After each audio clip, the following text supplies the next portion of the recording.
हाथवा में लेके गंगा जलावा हो जाए में देवघर राजधानिया।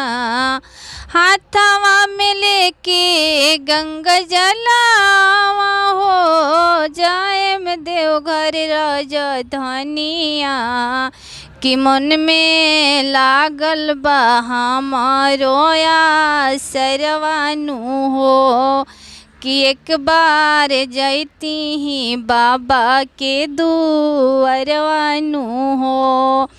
कि हमरा लागल बा मोना में आसरवानु हो कि एक बार जैती ही बाबा के दुआरवानु हो। बाबा से मांगे में हम बलदानियानु हो।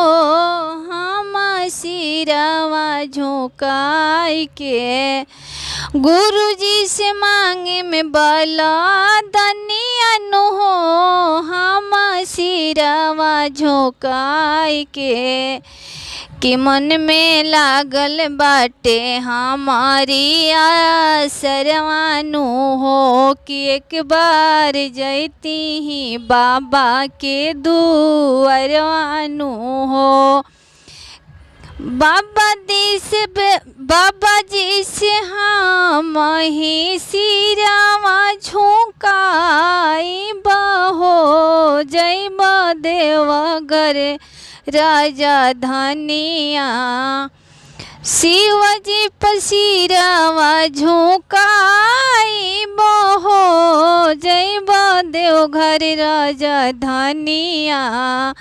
भोला जी से मंगब बलदानियानु हो जैब बाबा के दुआरिया।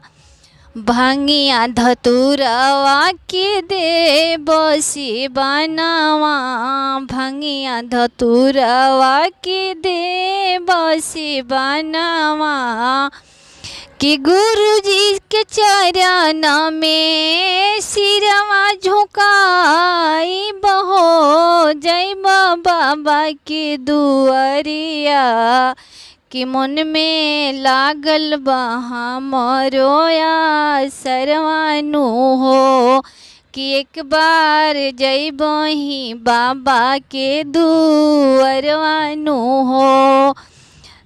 गुरुजी से मंगबा बलदानियानु हो। मंगबा सिरवा झुकाई के गुरुजी से मंगबा बलिदानवानु हो। मंगबा सिरवा झुकाई के कि हमरा खुशियाँ दी हैं घर में बाबा नु हो।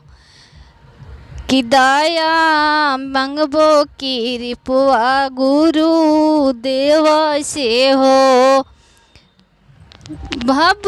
भभूतिया से करबो सिंगारवानु हो जैब देवघर नगरिया। गुरुजी के चरण में सिरवा झुकाई बनु हो जैब बाबा राजधानिया। गुरुजी के चरण में सिरवा झुकाई बनु हो जैब देव राजधानिया।